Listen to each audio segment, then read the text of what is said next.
Shabbat Shalom, everyone. It's great to connect with the community, even if it has to be in this virtual format. The book of Deuteronomy contains some of our greatest liturgical hits. The Shema calls on us to listen deeply for the unity of everything in the oneness of being. Last week we read the text that follows the Shema in our liturgy, V'haya im Shemoah. And if you will listen to these words which I command you this day, to love Yud-He Vav-He your God, then all will be well. Your karma will be good. But if you refuse and follow after the temptations of your eyes and heart, following false gods of desire, then all will go very badly for you. The land will dry up and you will be destroyed. The Torah is very clear.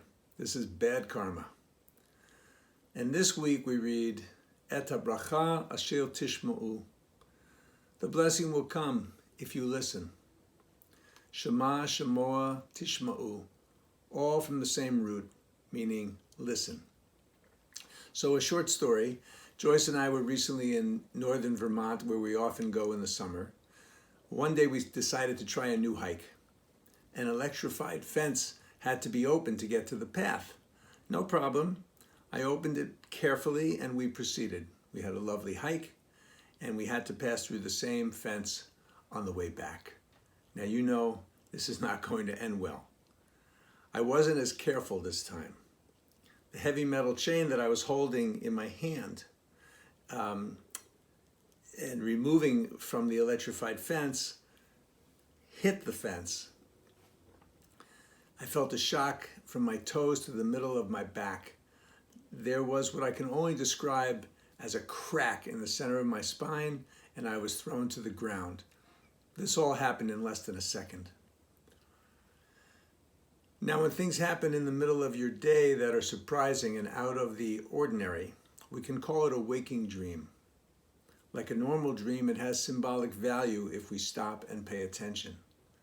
Between COVID-19 and the horrific string of police lynchings of innocent black and brown people, not to mention the insanity of our domestic politics, we are collectively receiving a global electric shock. Many of us have been shocked and thrown, and hopefully this shock is enough to wake us up. Our Parsha begins, Re'eh anochi noten lifnechem hayom bracha uklala, which I am translating as, get it into your consciousness that today I am placing blessing and curse in front of you. The plain meaning of the text is clear. While re'eh means see, it is not about sight. It means understand, take it in, comprehend. Follow the mitzvot and there will be blessing. The Kedushat Levi teaches that because the verse contains the word hayom, today, there is the possibility for new insight every day.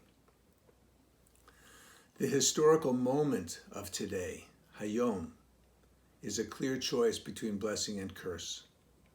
5 months ago, very few of us were thinking of a coming pandemic or of examining, reckoning with, and hopefully deconstructing the racist structures of our society. But now many of us white people are finally paying attention, shocked and thrown to the ground. We are standing at a crossroads, on the precipice of a paradigm shift in our thinking about our own roles in upholding white supremacy. The Baal Shem Tov teaches that every opportunity is a gift from heaven to perfect ourselves, and in so doing we perfect the world. What will we do with these gifts? We can choose to continue to bury our heads in the sand and proclaim that we are not racist and that lynchings have nothing to do with us.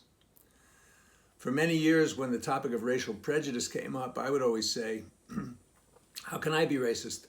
My grandparents were hounded out of Europe by anti-Semites.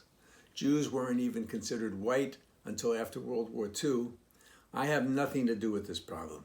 My people didn't cause it, and I do not perpetuate it. Except that I do. We do have something to do with it. We who are white have benefited from structures that promote white supremacy. Today, Hayom, we have the opportunity to attain new insights. That's the second choice. We can bury our heads, choice number one, or we can go for the new insights. The task in front of us, the blessing, is to re'eh, understand our own racism. We did not create the system, but we have an obligation to listen to our black and brown fellow Americans who have been asking us for centuries to recognize how we all buy into, consciously or not, the systems that restrict black and brown people socially and economically and perpetuate violence against them. Today, nowadays, Hayom, we can learn. It's time to Tishma'u, collectively listen, and Re'eh, learn and comprehend. Re'eh anochi noten lifnechem, Hayom, bracha uklala. Re'eh, understand that today, Hayom, I am placing blessing and curse, bracha uklala, in front of you. Let's really listen. Shema Yisrael, we are all connected. Tishma'u, hear this collectively. One person's, one group's suffering is our own.